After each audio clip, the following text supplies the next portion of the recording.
Hello everyone, welcome to Mathsthan and I welcome you all to the classes of Political Science. हम discuss कर रहे थे Indian political thinkers को और last lecture में हमने मनु और कौटिल्य की आइडियोलॉजीज को समझा था। आज के इस लेक्चर में हम शुरुआत करने वाले हैं विनायक दामोदर सावरकर से। ठीक है ना, इनको हम अक्सर वीडी सावरकर भी लिखते हैं इन शॉर्ट फॉर्म। तो अब कौन थे वीडी सावरकर, क्या आइडियोलॉजी थी इनकी, क्या मान्यता थी इनकी और इन्होंने क्या क्या काम किए हैं, उसको हम समझेंगे आज के इस लेक्चर में। And after studying VD Savarkar हम पढ़ेंगे महात्मा गांधी के कॉन्सेप्ट को, उनके आइडियाज को, फिर दोनों में कंपैरिजन करेंगे और फिर सॉल्व करेंगे कुछ previous year questions. So without wasting any more time let us quickly understand कौन थे वीडी सावरकर। देखो, वीडी सावरकर एक इंडियन नेशनलिस्ट थे, क्रांतिकारी थे, रेवोल्यूशनरी राइटर थे और आइडियोलॉग थे। आइडिया देने वाले थे किसका? हिंदुत्व का। सो हिंदुत्व का idea, this is all and all the main concept of VD Savarkar. ठीक है, तो ये जो कॉन्सेप्ट है हिंदुत्व का, उसके लिए वीडी सावरकर जाने जाते हैं। इन्होंने अपने हिंदुत्व में इनकी एक किताब है बेसिकली हिंदुत्व, ठीक है, इस famous work who is a Hindu, जिसमें वो बताते हैं और डिफाइन करते हैं कि एक हिंदू कौन है और एक नॉन हिंदू कौन है। ये किताब आई थी 1923 में। आप ईयर भी याद रखा करिए जब भी आप किसी बुक का नाम पढ़ते हैं, क्योंकि हो सकता है वी नेवर नो कि क्रोनोलॉजी ऑफ बुक्स भी पूछ ली जाए आपसे। ठीक है, तो वीडी सावरकर एक इंडियन नेशनलिस्ट थे, क्रांतिकारी थे एंड लेखक और हिंदुत्व के प्रमुख विचारक थे। इनको हम वीर सावरकर भी कहते हैं due to his role in freedom struggle. ठीक है, अब इनके कुछ कॉन्सेप्ट्स, फिलॉसफीज एंड आइडियाज को समझ लेते हैं। सबसे पहले इनका सबसे important concept that is the concept of Hindutva. ठीक है, हिंदुत्व की अवधारणा। तो सावरकर ने डिस्टिंग्विश करा between Hinduism as a religion and Hindutva जो कि एक कल्चरल और पॉलिटिकल आइडेंटिटी है। तो इस पॉइंट से आपको ये समझना पड़ेगा कि हिंदुत्व जब हम नाम लेते हैं या हिंदुत्व की जब हम बात करते हैं तो वो मेरली रिलीजन को नहीं बोल रहे हैं। ठीक है ना, specially when we talk about VD Savarkar वाला हिंदुत्व, तो वो हिंदुत्व बेसिकली एक कल्चरल और पॉलिटिकल आइडेंटिटी है, यानी सांस्कृतिक और राजनीतिक पहचान। तो हिंदुत्व के मायने सिर्फ और सिर्फ अपने हिंदू रिलीजन को मानना नहीं, बल्कि उस रिलीजन के कल्चरल एंड पॉलिटिकल एस्पेक्ट को भी पहचानना है। ठीक, सो ये पॉइंट आप लोग याद रखिएगा कि सावरकर ने हिंदू धर्म और हिंदुत्व यानी सांस्कृतिक और राजनीतिक पहचान में अंतर किया। ठीक है, अब वो कहते हैं कि Hindutva is based on 3 elements. जो उनका कॉन्सेप्ट ऑफ हिंदुत्व है, जहां पर वो बात कर रहे हैं कल्चरल और पॉलिटिकल आइडेंटिटी की, तो उनके इस कॉन्सेप्ट ऑफ हिंदुत्व में 3 एलिमेंट्स हैं। सबसे पहला है सभी का एक कॉमन देश, एक कॉमन नेशन यानी राष्ट्र। ठीक है, और एक कॉमन नेशन में इंडिया जो है वो है फादरलैंड यानी पितृभूमि। ठीक है ना, तो सबसे पहला एलिमेंट ऑफ हिंदुत्व क्या है? कॉमन नेशन दैट इज राष्ट्र, और इंडिया एज फादरलैंड यानी भारत जो है पितृभूमि है। ठीक, उसके बाद कॉमन रेस यानी कॉमन जाति, शेयर्ड ब्लड यानी सब एक है, सबकी कल्चरल एंसेस्ट्री एक है ना। कल्चरल एंसेस्ट्री मतलब हिस्टोरिकली जो एक रूट्स निकल करके आती है वो तो सबकी एक ही है ना। हम सब एक खून शेयर करते हैं, कॉमन रेस, कॉमन जाति होगी। एंड देन थर्ड एलिमेंट है कॉमन कल्चर यानी कॉमन संस्कृति, शेयर्ड सिविलाइजेशन। ठीक है ना, समान संस्कृति यानी साक्षर सभ्यता, same civilisation.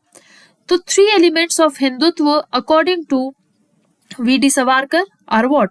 Common nation, common race and common culture. आप याद रखिएगा, नेशन, रेस और कल्चर, ये 3 एलिमेंट्स मिलकर बनाते हैं 3 elements of Hindutva given by VD Savarkar. I hope आपको ये समझ में आ रहा होगा। If I am running too fast तो I can definitely explain it slowly as well. देखो, सिंपल सी चीज है, फिर से एक बार क्विकली समझ लेते हैं। वीडी सावरकर एक इंडियन नेशनलिस्ट, क्रांतिकारी लेखक थे जिन्होंने आइडियोलॉजी ऑफ हिंदुत्व को एक्सप्लेन करा था। ठीक है, हिंदुत्व को एक्सप्लेन करा था। वीडी सावरकर को वीर सावरकर भी बोलते हैं क्योंकि इन्हें बहुत बोल्ड स्टेप्स उठाए, बहुत बोल्ड कथन दिए अपने किताब में। इनकी किताब का नाम है Hindutva, who is a Hindu. ठीक है, ये with question mark, this is the complete name of the work, और ये बुक आई थी 1923 में। ठीक है, अब उनका ये जो कॉन्सेप्ट ऑफ हिंदुत्व है जो इन्होंने दिया, ये क्या है?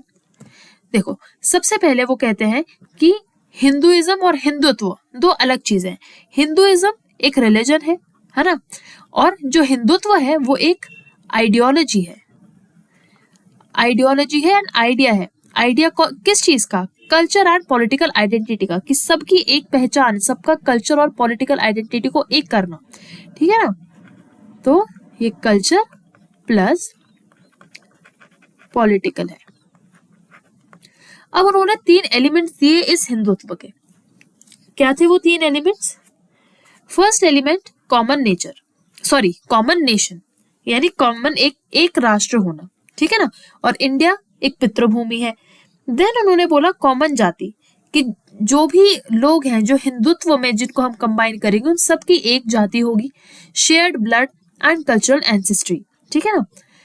उसके बाद कॉमन कल्चर, यानी कॉमन संस्कृति शेयर करने वाले लोग। तो हिंदुत्व के 3 एलिमेंट्स हैं, 3 तत्व है। पहला कॉमन नेशन, दूसरा कॉमन रेस एंड तीसरा कॉमन कल्चर। आगे बढ़ते हैं। अब when he said who is a Hindu, कौन है हिंदू, ठीक है ना, हिंदू कौन है, वी.डी. सावरकर के आइडियोलॉजी और आइडिया के पर्सपेक्टिव से इसको समझते हैं, ठीक है। अब वो कहते हैं कि एक हिंदू वो है जो इंडिया को, यानी अपने भारत देश को 2 चीजें कंसिडर करे। पहला, वो इंडिया को पितृभूमि माने, यानी फादरलैंड माने, हमारे पूर्वजों की जगह, ठीक है, हमारे पूर्वजों की लैंड, भारत को वो पितृभूमि कंसिडर करे। और दूसरा पुण्य भूमि, यानी होली लैंड, तो पुण्य भूमि भी कंसिडर करे। तो एक हिंदू वो है अकॉर्डिंग टू वी.डी. सावरकर जो इंडिया को या फिर हिंदुस्तान को या फिर भारत को 2 चीजें मानता हो। सबसे पहला ये कि भारत ही हमारी फादरलैंड है, हमारी एंसेस्ट्री जो है वो भारत है, भारत हमारी पितृभूमि है, और भारत ही हमारी पुण्य भूमि है, यानी होली लैंड है, ठीक है ना। तो ये दोनों चीजें, ये दोनों कीवर्ड्स हैं,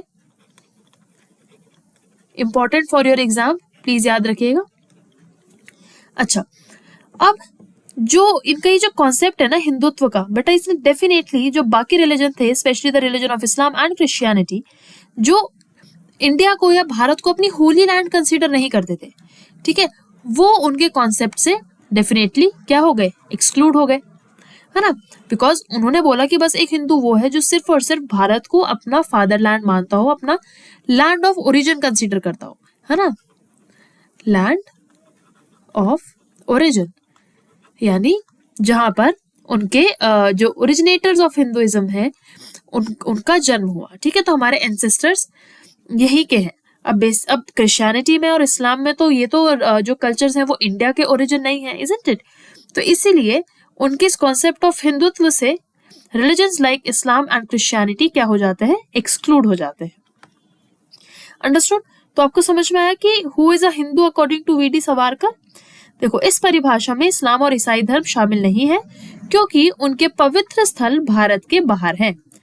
अंडरस्टूड ना? तो यही चीज है, क्योंकि जो इस्लाम और क्रिश्चियनिटी के जो रिलीजन है उनका ओरिजिन इंडिया में नहीं हुआ है, ठीक है ना, वो बाहर के देशों से आए हैं और इंडिया में उसको एक्सेप्ट किया गया है, ठीक है, लोगों ने अपनाया है। So that is a different thing. So according to VD. Savarkar एक हिंदुत्व कौन है, सबसे पहले वो जो भारत को अपनी पितृभूमि और पुण्य भूमि कंसिडर करता है, और सेकंड ये कि बाकी religions specially that of Christianity and Islam बाहर हो जाते हैं एक हिंदू कहलाने से, ठीक है ना। तो ये कीवर्ड्स हैं, दोनों को आप याद रखिएगा। आई थिंक इसमें तो कोई कंफ्यूजन नहीं होना चाहिए, है ना। चलो अब देखते हैं सावरकर का नेशनलिज्म। सावरकर का राष्ट्रवाद क्या कहता था, उनके अकॉर्डिंग राष्ट्रवाद क्या था। उनका जो राष्ट्रवाद था वो कल्चरल एंड एथनिक था, प्योरली टेरिटोरियल नहीं था। उनका ये मानना है कि जो हमारी संस्कृति है, ठीक है, और जो हमारी जाति है वो ज्यादा मैटर करती है बजाय कि जमीन एंड टेरिटोरियल एक्सपेंशन पर, ठीक है। वो बोलते हैं कि जो लोग कैसे हैं, वहां के लोग कौन सा कल्चर फॉलो कर रहे हैं, उस पर ज्यादा इम्फसाइज दिया गया बजाय कि टेरिटोरियल एक्सपेंशन के, ठीक है। अब जैसे पहले क्या होता था, कोई आप एक एग्जांपल कंसीडर कर लो, जैसे we are considering the example of Mughal empire, ठीक है ना। तो अब मुगल एम्पायर जैसे जैसे एक्सपैंड हो रहा था वैसे वैसे वो सारा दायरा किस में आ रहा था, मुगल एम्पायर ही कहला रहा था, इजंट इट। अब अगर कल को इंडिया कुछ एरियाज को कॉन्कर कर ले और अपनी जमीन को बड़ा कर ले, ठीक है, तो ये पूरा एरिया फिर इंडिया कहलाएगा, है ना। तो हम क्या करते हैं, अक्सर जो हमारी जमीन है उसको टेरिटोरियल एक्सपेंशन के बेसिस पर जज करते हैं, लेकिन वीटी सावरकर बोलते हैं कि ऐसा नहीं है, प्योरली टेरिटोरियल नहीं होना चाहिए राष्ट्रवाद या नेशनलिज्म, ये कल्चरल और एथनिक होना चाहिए, यानी हमारी संस्कृति, जो लोग सेम संस्कृति को फॉलो करते हैं, ठीक है, सेम एथिक्स है जिनके, वो उनको भी आप एक नेशनलिज्म के परव्यू में रखेंगे, वो भी एक राष्ट्रवाद ही कहलाएगा। तो राष्ट्रवाद केवल और केवल टेरिटरीज तक ही सीमित नहीं है, ठीक है, नेशनलिज्म एक कल्चरल और एक एथनिक चीज है। तो यहाँ पर जब नेशनलिज्म की बात होती है तो being cultural and ethnic nationalism is the key word है, ठीक है। And nationalism given by Savarkar is not territorial. अगर कहीं पर ये स्टेटमेंट आ जाता है that is the nationalism promoted by Savarkar is territorial, the answer will be no, क्योंकि सिर्फ टेरिटरी पर, सिर्फ जमीन पर, सिर्फ एरिया पर उन्होंने ध्यान नहीं दिया था। इनफैक्ट उन्होंने ये एम्फसाइज किया कि जो राष्ट्रवाद है वो सांस्कृतिक और जातीय है, ठीक है, और उन्होंने वो एडवोकेट थे एक हिंदू राष्ट्र के। अब जब हम गांधी को पढ़ेंगे ना, तो गांधी इस चीज के खिलाफ भी नहीं बोलेंगे, तो बट उनका आउटलुक बहुत अलग था जो इससे कॉन्ट्रास्ट करता था। गांधी एक सेक्युलर नेशन चाहते थे और एक सेक्युलरिज्म को उन्होंने प्रमोट करा, ठीक है। हालांकि जो वीडी सावरकर है वो उन्होंने एडवोकेट करा कि एक हिंदू राष्ट्र का समर्थन किया और एक हिंदू राष्ट्र जो है वो होना चाहिए सावरकर के आइडियोलॉजी के अकॉर्डिंग, ठीक है। उन्होंने कॉम्पोजिट नेशनलिज्म, जो कि महात्मा गांधी, जो मैं आपको बता रही हूँ ना कि महात्मा गांधी ने सेक्युलरिज्म का कॉन्सेप्ट दिया, कॉम्पोजिट नेशनलिज्म, यानी सभी लोग जो अलग अलग रिलीजन्स को फॉलो करते हैं वो सभी मिलकर के अपनी एक आइडेंटिटी इंडियन बनाएंगे, जो हम आज के टाइम में फॉलो भी करते हैं, isn't it? तो ये महात्मा गांधी का सेक्युलरिज्म और कॉम्पोजिट नेशनलिज्म का जो कॉन्सेप्ट था वो ऑपोजिट था विद दैट ऑफ सावरकर, ठीक है। सावरकर के लिए जो नेशनलिज्म था that was related to cultural and ethnic identity of only Hindus, ठीक है ना। तो इसीलिए जब हम लास्ट में इस लेक्चर के नियरली एंड में हम दोनों में कंपैरिजन भी पढ़ेंगे, we will study the comparison between Gandhi and Savarkar. तो आपको यहाँ तक समझ में आया? देखो, पहले हमने पढ़ा कि हिंदुत्व का कॉन्सेप्ट क्या है, ठीक है, हिंदुत्व की अवधारणा क्या है सावरकर के लिए। उन्होंने हिंदुइज्म एज अ रिलीजन और Hindutva as a cultural and political identity, इन दोनों में डिफरेंस किया। उन्होंने कहा हिंदुइज्म तो एक रिलीजन है जो आप मानते हो, आप पूजा करते हो, आपके जिन भी देवी देवताओं को मानते हो वो चीज हो गई। And then comes the Hindutva, ठीक है, ये एक कल्चरल और एक पॉलिटिकल आइडेंटिटी है, यानी यहाँ पर सांस्कृतिक और राजनीतिक एंगल्स भी जुड़ जाते हैं when we talk about Hindutva. फिर 3 एलिमेंट्स वेरी इंपॉर्टेंट, सबसे पहला common nation, common race and common culture, ठीक। अब उसके बाद सेकंड चीज हमने पढ़ी कि सावरकर के अकॉर्डिंग एक हिंदू कौन है। भाई एक हिंदू वो है जो भारत को अपनी पितृभूमि भी माने और पुण्य भूमि भी माने। तो अगर ऐसा है तो फिर ठीक है। अब क्योंकि पितृभूमि का कॉन्सेप्ट है तो इसीलिए रिलीजन्स लाइक इस्लाम और क्रिश्चियनिटी एक्सक्लूड हो जाते हैं इनकी हिंदू की डेफिनेशन से, क्योंकि डेफिनेटली ये रिलीजन इंडिया को अपना फादरलैंड कंसिडर नहीं करते हैं, ये रिलीजन्स जो है वो इंडिया का ओरिजिन नहीं थे। उसके बाद हमने सावरकर के नेशनलिज्म को पढ़ा है अभी तक। सावरकर का राष्ट्रवाद क्या था? उनका नेशनलिज्म कल्चरल और एथनिक लाइंस पर ज्यादा था, टेरिटोरियल नहीं था, आप याद रखोगे, ठीक है। सांस्कृतिक और जातीय उनका राष्ट्रवाद का कॉन्सेप्ट था। उन्होंने एक हिंदू राष्ट्र का समर्थन किया और उन्होंने कॉम्पोजिट नेशनलिज्म, यानी एक वैसा राष्ट्रवाद जहां पर हर धर्म के लोग साथ मिलकर के अमन और शांति से रहेंगे, ऐसे कॉन्सेप्ट को उन्होंने अपोज करा। और एक महात्मा गांधी के सेक्युलरिज्म और एक कॉम्पोजिट नेशनल जो नेशनलिज्म का कॉन्सेप्ट है महात्मा गांधी का, उससे कहीं ना कहीं इनकी थिंकिंग ऑपोजिट थी, ठीक है ना। तो ये था सावरकर का नेशनलिज्म। आगे देखो, views on religion and politics. अब सावरकर के व्यूज रिलीजन और पॉलिटिक्स पर कैसे थे? अब सावरकर मानते थे कि जो धर्म है ना वो सेकेंडरी है टू नेशनल आइडेंटिटी। अब देखो ये ना कहीं कॉन्ट्राडिक्टरी भी हो सकते हैं, क्योंकि अभी तक तो हम पढ़ रहे हैं कि जो वीटी सावरकर का कॉन्सेप्ट है, उन्होंने हिंदुत्व को बहुत ज्यादा प्रमोट करा, उन्होंने ये डिफाइन करा कि कौन हिंदू है कौन हिंदू नहीं है। लेकिन जो उनके रिलीजन यानी धर्म और राजनीति पर जो उनके विचार थे वो ये थे कि रिलीजन यानी धर्म जो है वो दूसरे नंबर पर आता है और सबसे पहले आती है नेशनल आइडेंटिटी। ठीक है, तो ये एक ऐसा पॉइंट है जो आपको अगर एग्जाम में आ गया तो हो सकता है आप कंफ्यूज हो जाओ। तो याद रखिएगा, धर्म को राष्ट्र पहचान के अधीन होना चाहिए, यानी जो हमारी नेशनल आइडेंटिटी है वो आती है नंबर 1 पर। उसके बाद आता है हमारा रिलीजन नंबर 2 पर। अंडरस्टूड। अब नेशनल आइडेंटिटी उनके लिए क्या थी? The identity of Hindutva. ठीक है ना।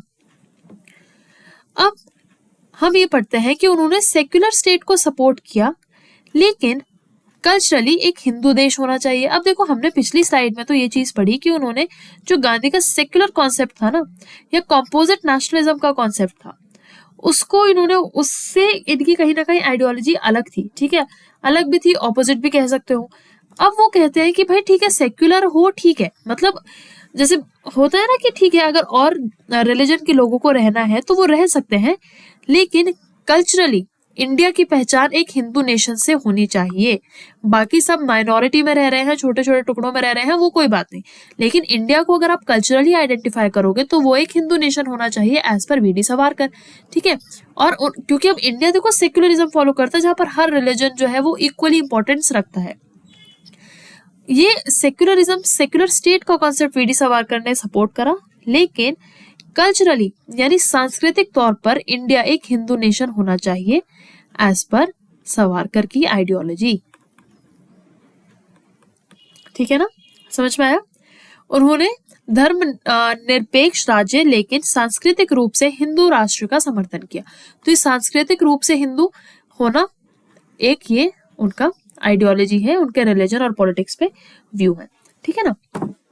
पॉलिटिक्स यहाँ पर ऐसे इंक्लूडेड है बेटा कि जैसे सेक्युलर स्टेट है ना, तो सेक्युलर स्टेट का कॉन्सेप्ट एक पॉलिटिकल कॉन्सेप्ट है जहां पर आप रिलीजन को, सभी रिलीजन को इक्वल इंपॉर्टेंस देते हैं, और उन्होंने इस कॉन्सेप्ट को सपोर्ट करा, लेकिन उन्होंने कहा कि सांस्कृतिक रूप में इंडिया को हम एक हिंदू नेशन कंसिडर करेंगे, कल्चरली हम एक हिंदू नेशन होने चाहिए, दैट्स इट।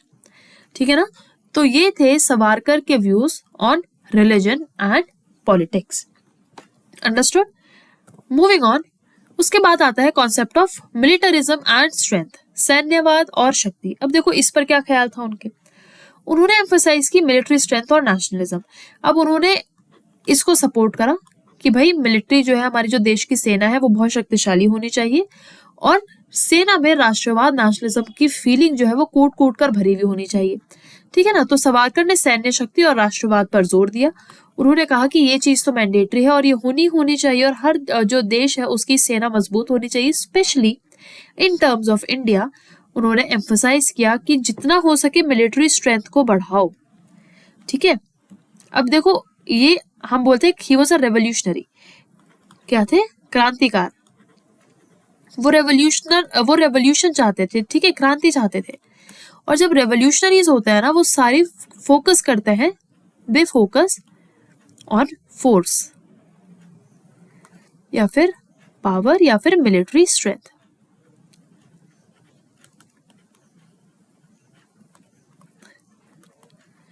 और India was under British control. ये भी आप याद रखिएगा कि जब हम सावरकर को पढ़ रहे हैं तो इंडिया वॉज अंडर ब्रिटिशर्स,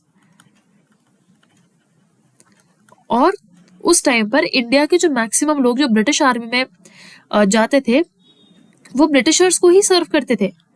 ठीक है। लेकिन सावरकर कहते हैं कि जो हमारी सेना है वो बहुत ज्यादा मजबूत होनी चाहिए, और उनमें नेशनलिज्म, उनमें राष्ट्रवाद होना चाहिए, अपने देश के लिए वो फीलिंग ऑफ लव होना चाहिए उनके दिल में। ठीक है ना। So he emphasise military strength and nationalism. उसके बाद उन्होंने बोला कि जो हिंदूज है ना वो सब मिलिटराइज्ड होने चाहिए, यानी उनका मानना था कि हिंदुओं को सैन्य रूप से सशक्त होना चाहिए। ठीक है। यानी कि जो भी कम्युनिटी के, हिंदू कम्युनिटी के लोग हैं, उन सभी को मिलिट्री वाइज मिलिटराइज्ड होना चाहिए, उनको केपेबल होना चाहिए इन व्हाट, इन मिलिट्री और मिलिट्री फंक्शंस। ठीक है ना। जैसे आपने सुना होगा कि कोरिया में every individual have to be a part of military, specially the male counterparts. तो सिमिलरली उस टाइम पर सावरकर का मानना ये था कि every Hindu should be militarized, हिंदुओं को सैन्य रूप से सशक्त होना चाहिए। ठीक है, so he believed in militarisation of Hindus. ठीक है, समझ में आया? देखो जो वीडी सावरकर है उनका पूरा concept is revolving around this term Hindu और हिंदुत्व। अब हमें एग्जाम के लिए ये समझना है कि उनका स्टेट को लेकर क्या कॉन्सेप्ट था। ठीक है, उनका फॉर एग्जाम्पल मिलिट्री को लेकर क्या कहना था। ठीक है, then what were his point of views in terms of we can say as we have studied here politics। ठीक है, तो हमें इन चीजों पर फोकस करना है और जैसे जैसे हम पढ़ रहे हैं हमें ये चीज समझ में आ रही है that all his ideas were promoting this concept only. ठीक है ना, बट स्टिल उनके लिए Hinduism versus Hindutva this can be a potential question. ठीक है ना, इस टॉपिक से चलो आगे समझते हैं। सोशल रिफॉर्म्स पर उनके क्या आइडियाज थे, सामाजिक सुधार पर उनका क्या कहना था। अब देखो, being a staunch supporter of Hinduism, उन्होंने अनटचेबिलिटी और कास्ट डिस्क्रिमिनेशन को अपोज किया। ठीक है, क्यों अपोज करा? क्योंकि वो चाहते थे कि सभी हिंदूज में यूनिटी बने और सभी हिंदूज एक साथ रहे।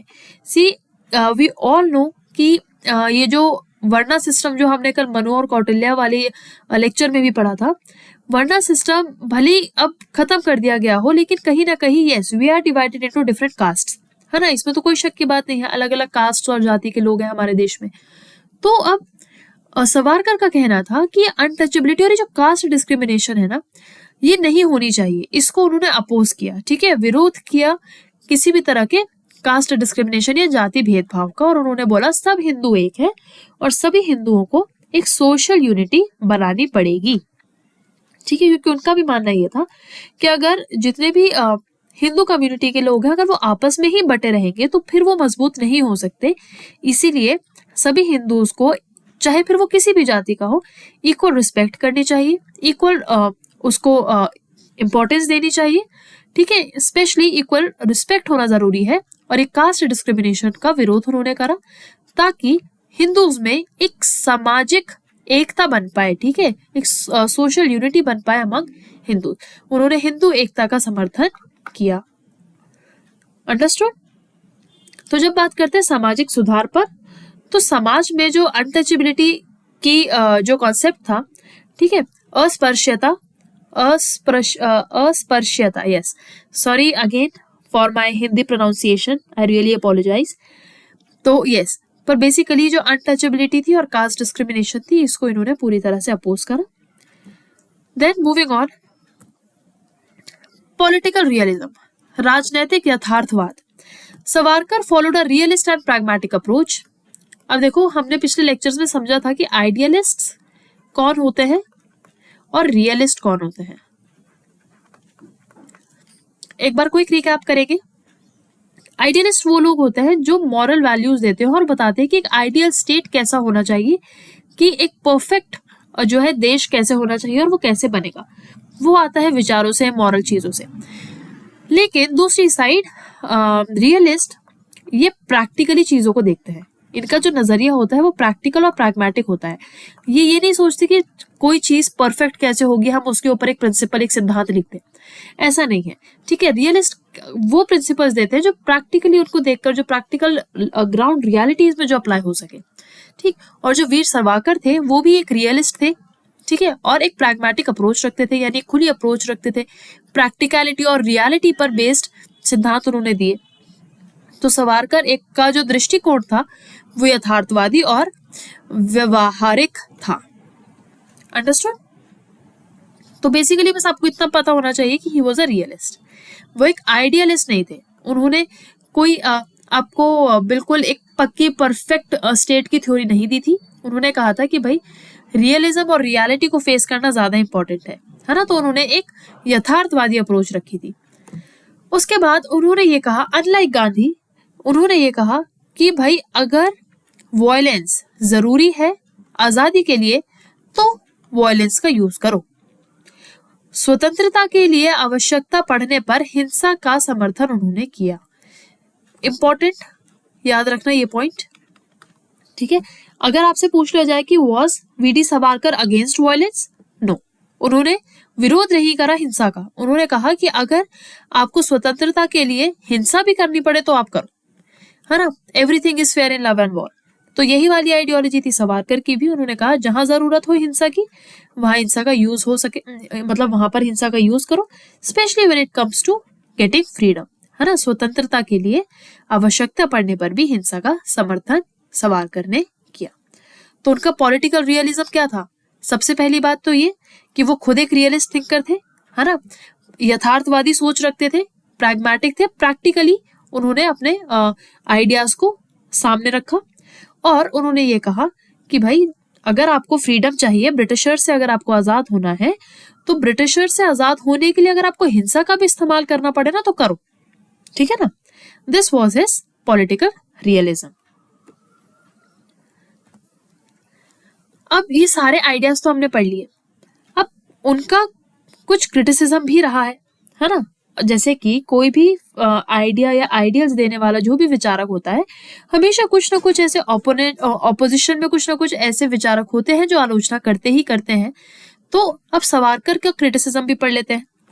उनको बहुत ज्यादा हेविली क्रिटिसाइज किया गया था for communal and exclusionary nationalism, ठीक है ना। उन्हें सांप्रदायिक और बहिष्कारी राष्ट्रवाद के लिए आलोचना मिली, ठीक है। And this criticism was severe.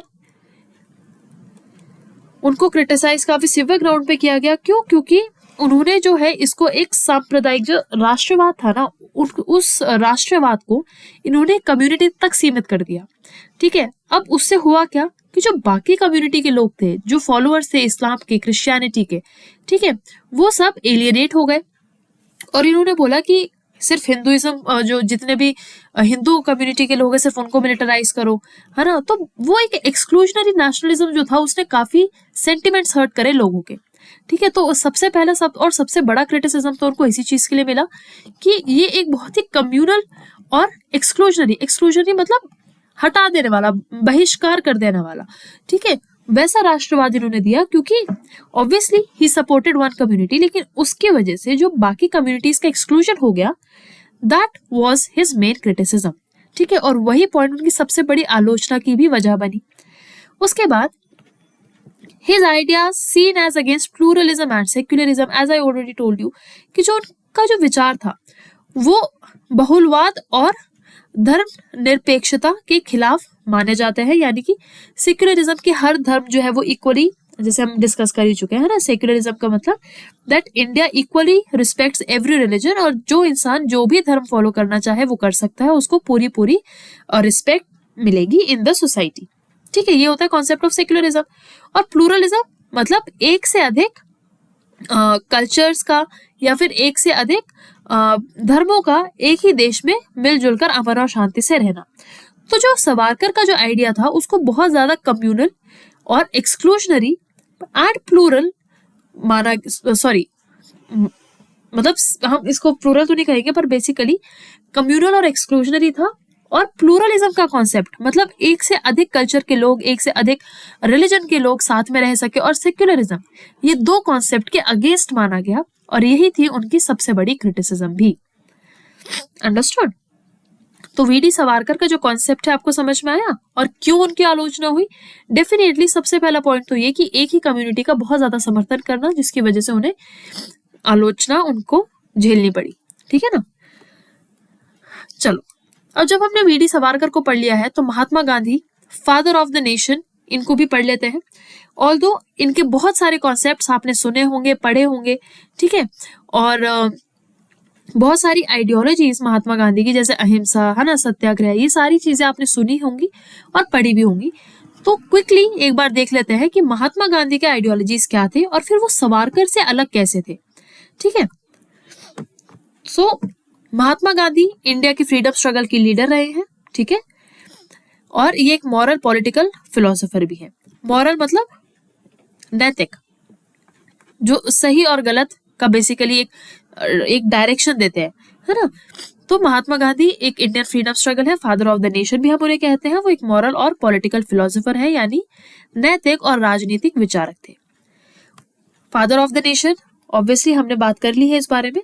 और उनकी जो ऑटोबायोग्राफी है the story of my experiments with truth, ये आप याद रखना, ठीक है ना, कि उनकी जो ऑटोबायोग्राफी है उसका नाम है the story of my experiments with truth. किसने लिखी थी? महात्मा गांधी ने।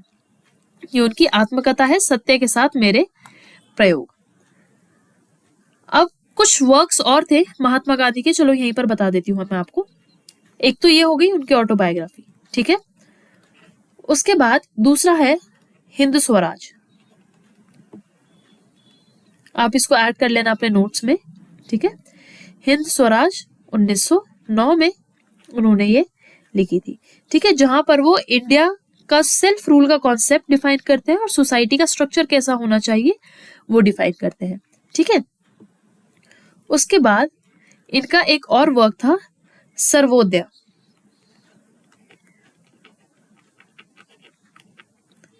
ये आया था 1908 में, ठीक। तो इन्होंने सर्वोदय का जो कॉन्सेप्ट है ये रस्किन बॉन्ड की अनटू दिस लास्ट से इंस्पायर होकर लिखा था।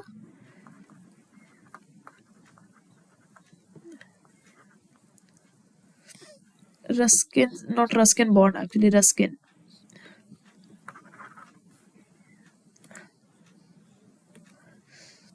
वैसे तो आपको बस इतना पता होना चाहिए कि रस्किन की अनटू हिज लास्ट से ही गॉट इंस्पायर्ड, और सर्वोदय उन्होंने लिखी अनटू दिस लास्ट,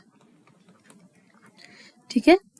सर्वोदय के बाद चौथी चीज, एक वीकली जर्नल वो लिखते थे, यानी हर हफ्ते आने वाली जर्नल, जिसका नाम था यंग इंडिया।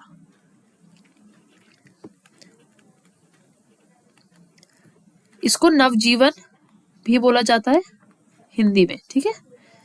नवजीवन और यंग इंडिया ये क्या थी? एक वीकली जर्नल थी, यानी हर हफ्ते आने वाली एक जर्नल,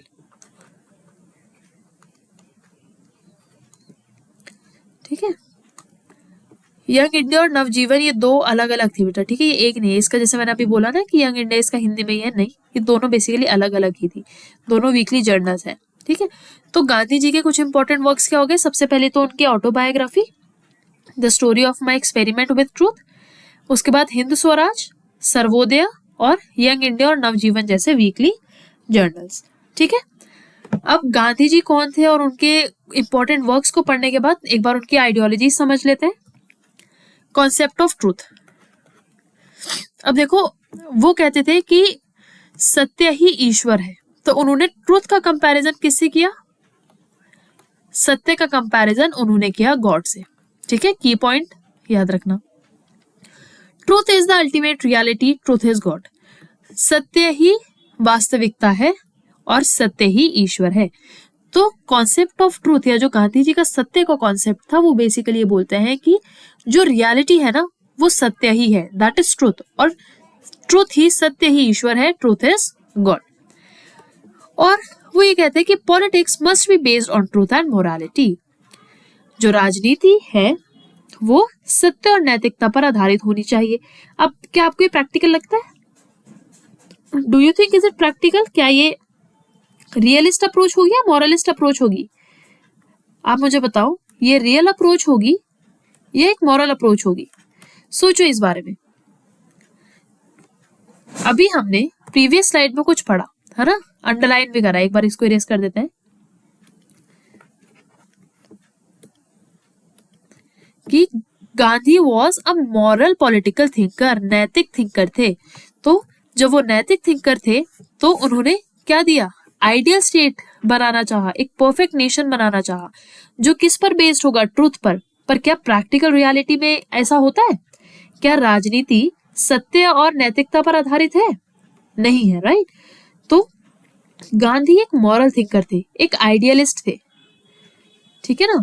और सावरकर क्या थे, या डॉक्टर बी आर अम्बेडकर, जिनको हम अगले लेक्चर्स में पढ़ेंगे, वो एक रियलिस्ट थे, ठीक है। तो ये डिफरेंस होता है, मॉरलिस्ट में जो परफेक्ट आइडियल स्टेट चाहते हैं और उस आइडियल स्टेट पर बेस्ड अपने विचार रखते हैं। तो खैर गांधी जी के अकॉर्डिंग ट्रूथ का जो कॉन्सेप्ट है वो होता है हमेशा अल्टीमेट रियलिटी, यानी सत्य ही ईश्वर है। उसके बाद कॉन्सेप्ट ऑफ अहिंसा, नॉन वायलेंस, ये हम सभी को पता है, ठीक है, ये कुछ बस बेसिक कॉन्सेप्ट्स है महात्मा गांधी के जो आपको पता होने चाहिए। अहिंसा उनका एक सेंट्रल प्रिंसिपल था, ठीक है ना, उनकी सेंट्रल फिलॉसफी थी। अहिंसा गांधी दर्शन का मूल सिद्धांत है। तो when we talk about Gandhi ji तो हमें सबसे पहले नॉन वायलेंस ही याद आता है, अहिंसा याद आती है, ठीक है। अब वो बोलते हैं कि ठीक है, आप अहिंसा का मतलब सिर्फ लड़ाई ना करना नहीं, बल्कि एक्टिव लव एंड कंपैशन, दूसरे के प्रति प्रेम और करुणा का भाव, वो है उनके लिए अहिंसा का रियल मीनिंग, ठीक है ना। तो यहाँ पर ये इंपॉर्टेंट पॉइंट आप याद रखोगे दैट गांधी जी के लिए अहिंसा का मतलब सिर्फ एब्सेंस ऑफ वायलेंस नहीं है, ठीक है। इसका अर्थ केवल हिंसा का अभाव नहीं बल्कि प्रेम और करुणा है, ठीक है ना। तो अहिंसा also mean active love and compassion, ठीक है, दूसरे के प्रति कंपैशन हो रहा, करुणा का भाव होना, अंडरस्टूड। तो ये था अहिंसा, सेंट्रल प्रिंसिपल गांधी जी का। और इसका मतलब ये है कि एक तो वायलेंस ना हो, किसी भी तरीके का लड़ाई झगड़ा है, किसी भी दूसरे इंसान को नुकसान ना हो, उसे चोट ना पहुंचे, प्लस आप प्रेम से चीजों को हैंडल करो, कंपैशन से, करुणा से जो है आप सोसाइटी को या पॉलिटिक्स को हैंडल करो। This was his concept of ahimsa. Moving on, the concept of satyagraha. अब सत्याग्रह का मतलब होता है फोर्स ऑफ ट्रूथ, या फिर सत्य की शक्ति को कहा जाता है सत्याग्रह। और इसको ये एक आत्मिक बल यानी सोल फोर्स भी कहते हैं, ठीक है ना। तो सत्याग्रह मतलब कि सच की लड़ाई लड़ना, सत्य की शक्ति से अपनी जीत हासिल करना, कोई मार काट ना करना, अहिंसा का रूल फॉलो करना, ठीक है।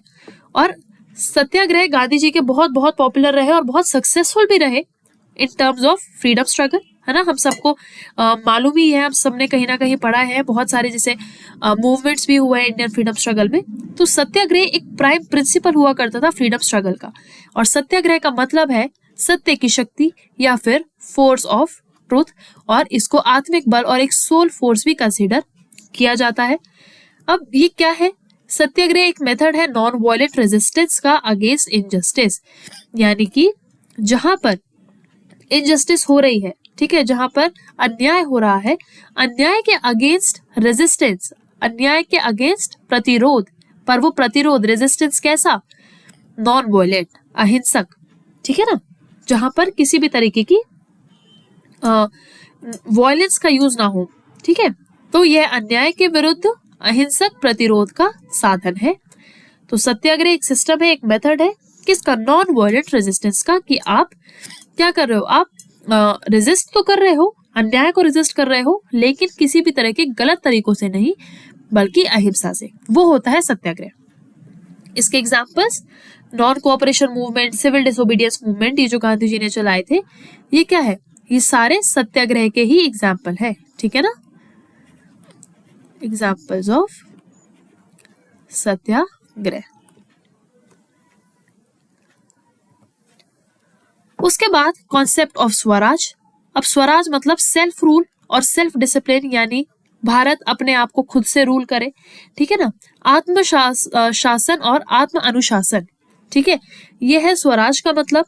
अब गांधी जी के लिए ट्रू स्वराज सिर्फ पॉलिटिकल इंडिपेंडेंस नहीं है बल्कि मॉरल सेल्फ कंट्रोल भी है, कि इंसान स्वराज को, देखो इंडिया का गोल था टू अचीव स्वराज, है ना, यानी सेल्फ रूल, हम खुद से खुद को रूल करें, हम अपने देश को रूल करें। लेकिन गांधी जी के लिए स्वराज सिर्फ राजनीति तक सीमित नहीं था कि ठीक है हमने ब्रिटिशर से पावर लेकर अपने पास रख ली, सिर्फ उतना ही नहीं, गांधी जी के लिए स्वराज का मतलब था कि हम खुद के ऊपर भी मॉरल सेल्फ कंट्रोल करें, ठीक है, नैतिक आत्मनियंत्रण रखना अपने ऊपर, कि हम किसी भी गलत तरीकों का इस्तेमाल ना करें, हम झूठ ना बोले, हम हिंसा का प्रयोग ना करें, ये भी उनके लिए स्वराज के कॉन्सेप्ट में आता था। ये छोटी छोटी चीजें हैं जो आपको कंफ्यूज कर सकती हैं एग्जाम में, और बहुत इजीली इनसे सवाल आ सकता है, ठीक है ना, तो आप याद रखेंगे।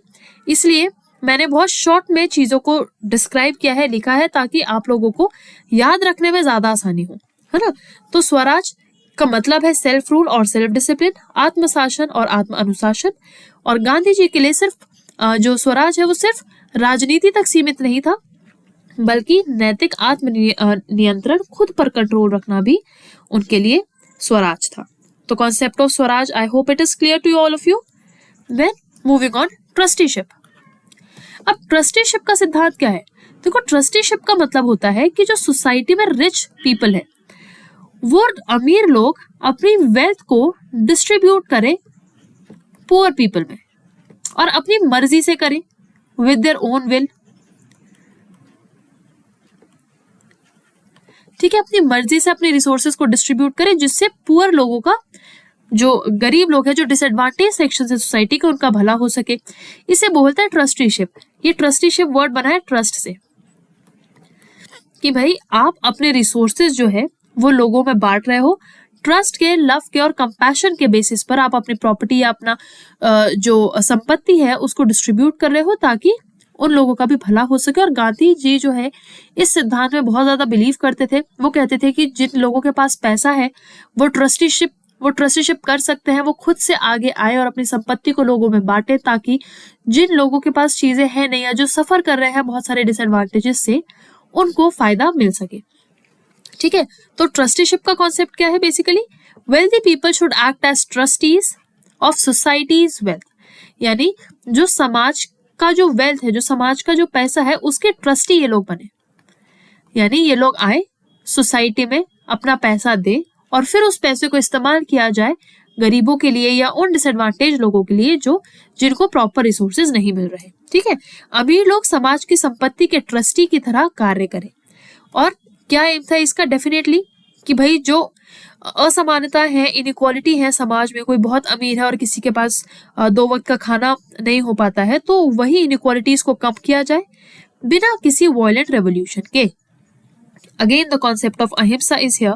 इसका उद्देश्य बिना हिंसा के असमानता कम करना है। तो ट्रस्टीशिप से होगा क्या कि जो अमीर लोग, जिन लोगों के पास पैसा है, वो सोसाइटी, वो समाज की वेल्थ के एक ट्रस्टी है। वो अपना पैसा आकर के देते हैं और उस पैसे को डिस्ट्रीब्यूट किया जाता है for the welfare of the poor people. ठीक है, ये किस चीज का काम करेगा? इनइक्वालिटी कम करने का काम करेगा बिना किसी हिंसा के। ठीक है, तो आई होप ट्रस्टीशिप क्या है वो आपको समझ में आया है और गांधी जी का ट्रस्टीशिप का सिद्धांत क्या है वो आपको समझ में आया होगा।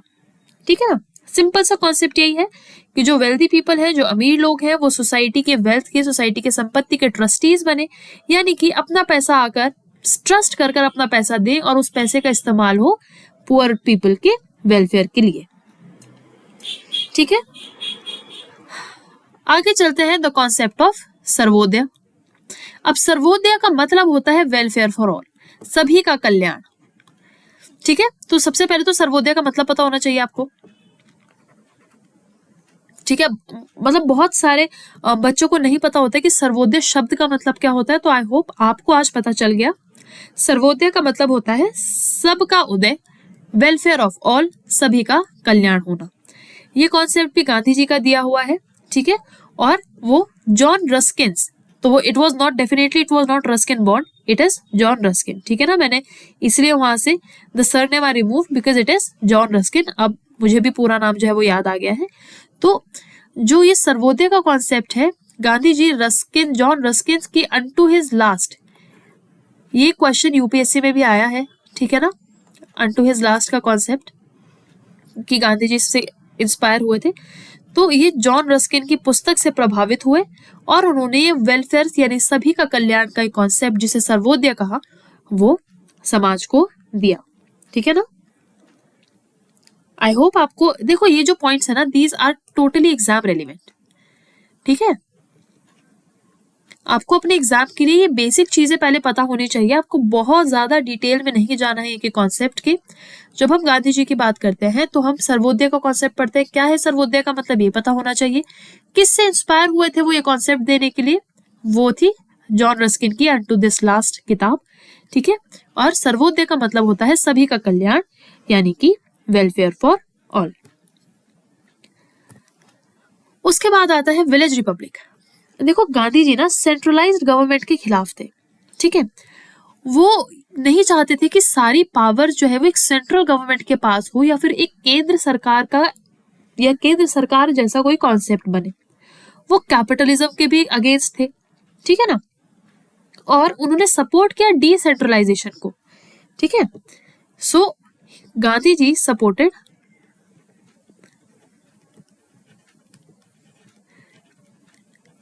और वो ये नहीं चाहते थे कि कोई भी केंद्र सरकार हो जो सबके ऊपर शासन करे। उन्होंने डिसेंट्रलाइज्ड विलेज बेस्ड गवर्नेंस यानी ग्राम सभा को ज्यादा प्रमोट किया, ठीक है ना,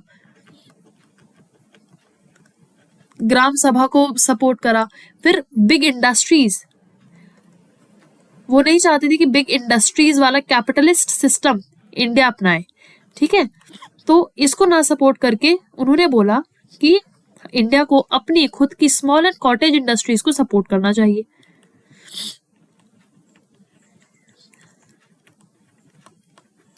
ठीक है ना। तो Gandhi ji was against capitalist system of big huge heavy industries. उन्होंने कहा कि स्मॉल एंड कॉटेज इंडस्ट्रीज को आप प्रमोट करो, सपोर्ट करो, ग्राम सभा डिसेंट्रलाइजेशन करो, ठीक है, ग्राम सभा पर यानी कि गांव के लेवल पर आप सरकारें बनाओ। और फिर वो होता है ना कि बूंद बूंद से समुद्र भरता है, तो वही चीज है कि आप जब एक एक गांव और हर एक गांव का जो कल्याण होगा तो छोटे छोटे गांव मिलकर के फिर क्या होगा, एक ना एक दिन पूरे देश का भी कल्याण होगा। तो डिसेंट्रलाइज्ड विलेज बेस्ड गवर्नेंस पर उनका बहुत ज्यादा विश्वास था। कैपिटलिज्म या बिग इंडस्ट्रीज को वो सपोर्ट नहीं करते थे, ठीक है ना। फिर villages should be self sufficient यानी हर गांव आत्मनिर्भर होना चाहिए, हर गांव के पास अपनी स्मॉल एंड कॉटेज इंडस्ट्रीज होनी चाहिए। और इसको सेटअप करने के लिए सपोर्ट करना बहुत बहुत जरूरी है सरकार का, या जो भी पावर में होगा। पर still he did not supported centralised government, किसी भी केंद्र सरकार के पावर्स में उन्होंने विश्वास नहीं रखा। उन्होंने बोला कि जब हर एक गांव आत्मनिर्भर हो जाएगा तो अल्टीमेटली पूरा का पूरा इंडिया भी कैसा हो जाएगा, आत्मनिर्भर और सेल्फ सफिशिएंट।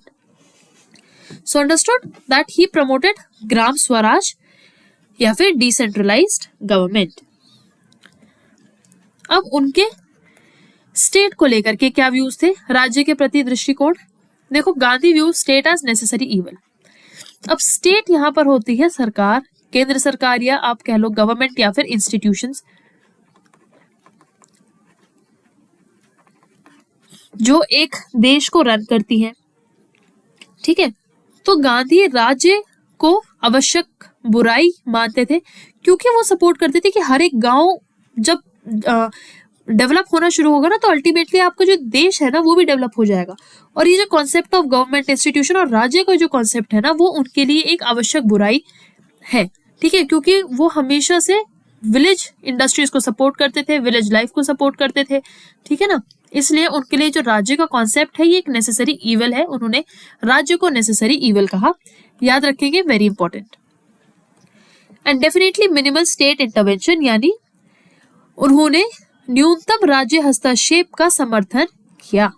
मतलब मिनिमम स्टेट इंटरवेंशन यानी जो भी सरकार है, जो भी इंस्टीट्यूशन है, वो कम से कम हस्तक्षेप करे in terms of your running a village, या फिर लोगों की जिंदगियां चलाने में गवर्नमेंट का मिनिमल इंटरवेंशन होना चाहिए। ये उन्होंने कहा।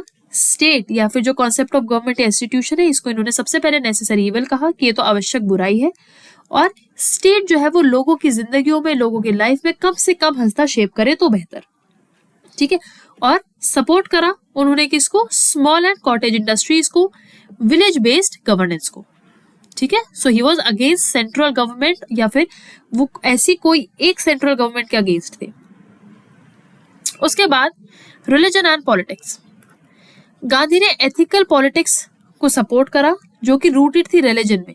अब इन्होंने देखो, गांधी ने धर्म आधारित नैतिक राजनीति का समर्थन किया, लेकिन वो कम्युनलिज्म नहीं फॉलो करते थे, ठीक है। उनका कहना ये नहीं था कि आप एक ही धर्म को फॉलो करो या आप सब उसी को मानो और वही नहीं, ये उन्होंने नहीं कहा। उन्होंने सपोर्ट करा कि भाई जो पॉलिटिक्स है ना वो रिलीजन से इंस्पायर होनी चाहिए, धर्म से इंस्पायर होनी चाहिए, लेकिन ऐसा नहीं कहा कि आप कम्युनलिस्ट बन जाओ, आप किसी एक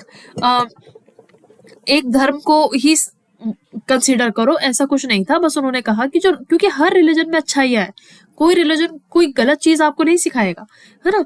तो उन्होंने कहा कि जो पॉलिटिक्स है वो भी एथिकल होनी चाहिए और रूटेड होनी चाहिए रिलीजन में। गांधी ने धर्म आधारित नैतिक राजनीति का समर्थन किया, ठीक है, कि वो रिलीजन में रूटेड हो और एथिकल हो, ठीक है, नैतिक हो, सही हो, उसमें कोई गलत तरीकों का इस्तेमाल ना हो, ठीक। और उन्होंने कहा कि हर रिलीजन बराबर है, सर्वधर्म संभवा, रिमेंबर फॉर योर एग्जाम, सभी धर्म समान है। तो गांधी जी का ये जो कॉन्सेप्ट है ना रिलीजन का, ये कैसा है, एक सेक्युलर कॉन्सेप्ट है। ठीक, अब क्रिटिसिज्म तो होगा भाई, है ना, क्योंकि कोई भी विचारक ऐसा नहीं है जिसकी आलोचना ना की गई हो। तो अब देख लेते हैं गांधी जी की आलोचना क्या थी। अब जैसे सावरकर को एक रियलिस्ट कहा और आलोचना की, सिमिलरली गांधी जी को आइडियलिस्टिक और इम्प्रैक्टिकल होने के लिए आलोचना उनकी की गई कि बहुत ज्यादा आइडियलिस्ट है, एक परफेक्ट सोसाइटी बनाना चाहते हैं, या इनके जो आइडियाज है वो एक परफेक्ट सोसाइटी क्रिएट करेंगे, हालांकि वो प्रैक्टिकल में या रियलिटी में पॉसिबल नहीं है। अगर हम सिर्फ स्मॉल एंड कॉटेज इंडस्ट्री को सपोर्ट करेंगे तो इंडिया ट्रेड किस तरह से कर पाएगा? बिना हैवी मैकेनिकल इंडस्ट्रीज के कैसे आप अपनी इकोनॉमी को ग्रोथ करोगे, है ना। इसलिए गांधी जी के मॉरल्स को या कॉन्सेप्ट्स को इम्प्रैक्टिकल भी कहा गया। उसके बाद ट्रस्टीशिप जो है ना, कि जो वेल्दी लोग हैं वो स्वयं से आकर के अपनी संपत्ति जो है वो सोसाइटी को दे दे और फिर उससे सभी गरीबों का कल्याण हो, इसको भी बहुत ही अनरियलिस्टिक माना गया, स्पेशली इन कैपिटलिज्म में। ठीक है ना। तो ट्रस्टीशिप को पूंजीवाद में अव्यवहारिक माना गया, अनप्रैक्टिकल माना गया कि ये चीज कैसे पॉसिबल हो सकती है। आपको ठीक है, हर इंसान डोनेशंस कर सकता है, ठीक है, बट वो अपनी सारी संपत्ति तो नहीं दे सकता है ना। Are you getting my point? Specially in पूंजीवाद, इन कैपिटलिज्म। ठीक है ना। तो ये थे गांधी जी के कुछ क्रिटिसिज्म। अब एक बार फटाफट से कंपैरिजन कर लेते हैं दोनों में। देखो, नेशनलिज्म या राष्ट्रवाद का कॉन्सेप्ट गांधी जी के लिए इंक्लूसिव था। इंक्लूसिव मतलब all people of the country, कोई रिलीजन नहीं, हर इंसान, हर व्यक्ति, हर बच्चा, हर आदमी, हर औरत राष्ट्रवाद में पार्टिसिपेट करेगी। Nationalism will be inclusive. Savarkar के लिए नेशनलिज्म बहुत ही कल्चरल था और हिंदुत्व से रिलेटेड था। ठीक है ना। उसके बाद जो देश का आइडिया था गांधी जी के लिए वो कॉम्पोजिट था, यानी हर धर्म और सभी लोग मिलजुल करके रहे, हमारा जो नेशन होगा वो कॉम्पोजिट होगा। हम इंडिया को एक कॉम्पोजिट, एक मिक्स सोसाइटी मानेंगे। लेकिन सावरकर का आइडिया क्या था? एक हिंदू राष्ट्र का। गांधी स्ट्रिक्टली अहिंसा में विश्वास रखते थे कि नॉन वायलेंस होना चाहिए, और सावरकर कहते थे कि हिंसा का इस्तेमाल करो जहां जरूरत पड़े आजादी पाने के लिए। ठीक है, तो एक ये डिफरेंस हो गया। रिलीजन और धर्मों के मामले में गांधी कहते हैं कि इक्वल रिस्पेक्ट टू ऑल, सभी धर्म बराबर है, सबको इक्वल इज्जत दो। सावरकर कहते थे कि एक हिंदूज की कल्चरल आइडेंटिटी हो, इंडिया जाना ही हिंदुइज्म के नाम से जाए। आइडेंटिटी की बात कर लेते हैं तो गांधी जी के लिए इंडिया फर्स्ट है और सावरकर के लिए you are a Hindu first. अब देखो, जब हमने सेक्युलरिज्म के कॉन्सेप्ट में पढ़ा था ना, तो उन्होंने कहा था कि एक रिलीजन से पहले आपकी नेशनल आइडेंटिटी आती है। ठीक है, नेशनल आइडेंटिटी आती है, तो दिस इज मोर इंपॉर्टेंट। लेकिन नेशनल आइडेंटिटी भी तो उनके लिए क्या है? हिंदू कल्चरल आइडेंटिटी ही है, राइट। तो this is what Savarkar said. फिर इनका जो मेथड था वो बहुत ज्यादा मॉरल, बहुत ज्यादा नैतिक और एथिकल था। सावरकर का मेथड जो था वो रियलिस्ट था, प्रैग्मेटिक था। देन इकोनॉमी, वो विलेज बेस्ड इकोनॉमी को सपोर्ट करते थे, और सावरकर जो है वो इंडस्ट्री या फिर मॉडर्न आधुनिक तकनीकी इंडस्ट्रीज को सपोर्ट करते थे। ठीक है, ये डिफरेंस क्लियर हुआ। आगे चलते हैं, फटाफट से कुछ प्रीवियस ईयर क्वेश्चन सॉल्व कर लेते हैं। गांधी किसका समर्थन करते थे? सेंट्रलाइजेशन का, मिलिटरिज्म का, डिसेंट्रलाइजेशन का, डिक्टेटरशिप का? देखो, गांधी जी सेंट्रल यानी केवल एक केंद्र सरकार को तो सपोर्ट नहीं करते थे। ठीक है, वो किसको सपोर्ट करते थे? क्या वो मिलिट्री को सपोर्ट करते थे? नहीं। क्या वो केंद्र सरकार को सपोर्ट करते थे? नहीं। वो तानाशाही डिक्टेटरशिप को भी सपोर्ट नहीं करते थे। तो option C is the right answer, that is decentralisation. वो विलेज गवर्नमेंट्स में विश्वास रखते थे, ग्राम सभा को सपोर्ट करते थे। ठीक, आगे चलते हैं। Gandhi educated truth with, Gandhi ने सत्य को किसके समान माना? क्या शक्ति के समान माना? क्या ईश्वर के समान माना? कानून के समान या राज्य के समान? हम सभी पढ़ चुके हैं दैट ट्रूथ इज गॉड, सत्य ही ईश्वर है। So option B, God is the right answer here. उसके बाद trusteeship theory is related to, trusteeship सिद्धांत किससे संबंध? Okay, the answer is already marked here, but चलो ठीक है, फिर भी क्वेश्चन तो आपको पढ़ना ही पड़ेगा। ट्रस्टीशिप का जो सिद्धांत है किससे संबंधित है? क्या इज इट रिलेटेड टू राजनीति, पॉलिटिकल पावर, और इज इट रिलेटेड टू आर्थिक और इकोनॉमिक पावर, रिलीजियस यूनिटी और legal system? The answer we all know on your screen, it is here कि जो ट्रस्टीशिप, क्योंकि यहाँ पर कॉन्सेप्ट आता है वेल्थ का, संपत्ति का, ठीक है, और जब संपत्ति का कॉन्सेप्ट आ जाए तो आप समझ ही जाओगे कि it is related to your economics, ठीक है, अर्थव्यवस्था से रिलेटेड। उसके बाद सत्याग्रह, सत्याग्रह का क्या अर्थ है? Again the option is marked over here, okay. देखो, violent protest, political strike, force of truth या legal resistance. As you all know answer is option C, लेकिन सत्याग्रह का मतलब क्या है? सोल फोर्स, आत्मशक्ति या फिर फोर्स ऑफ ट्रूथ, सत्य की शक्ति को सत्याग्रह कहते हैं। So option C is the right answer over here. So I hope आपको ये लेक्चर समझ में आया होगा, ठीक है। हमने आज के इस लेक्चर में वी.डी. सावरकर को पढ़ा और साथ ही साथ गांधी के पॉलिटिकल थॉट्स को समझा, प्लस दोनों में हमने एक कंपैरिजन पढ़ा। एंड जो PYQs, देखो जब आप कॉन्सेप्ट्स को समझ लेते हो तो प्रीवियस ईयर क्वेश्चंस करना आपके लिए बड़ा आसान हो जाता है, राइट। ये पढ़ा, और वी.डी. सावरकर ने Hindutva, who is a Hindu किताब थी, और इनकी बहुत सारे वर्क्स थे जिनमें उनकी एक आत्मकथा थी, फिर कुछ जनरल जो उन्होंने नवजीवन और यंग इंडिया का जनरल लिखा, ठीक है। तो उनके वर्क्स को भी हमने समझा एंड उनके कॉन्सेप्ट्स को, इन दोनों पॉलिटिकल थिंकर्स के कॉन्सेप्ट्स को हमने समझा। तो आज के इस लेक्चर में इतना ही। नेक्स्ट लेक्चर में हम डॉक्टर B.R. अम्बेडकर के कॉन्सेप्ट को समझेंगे इन डिटेल, उनके पॉलिटिकल थॉट्स को समझेंगे। So thank you everyone. All the best.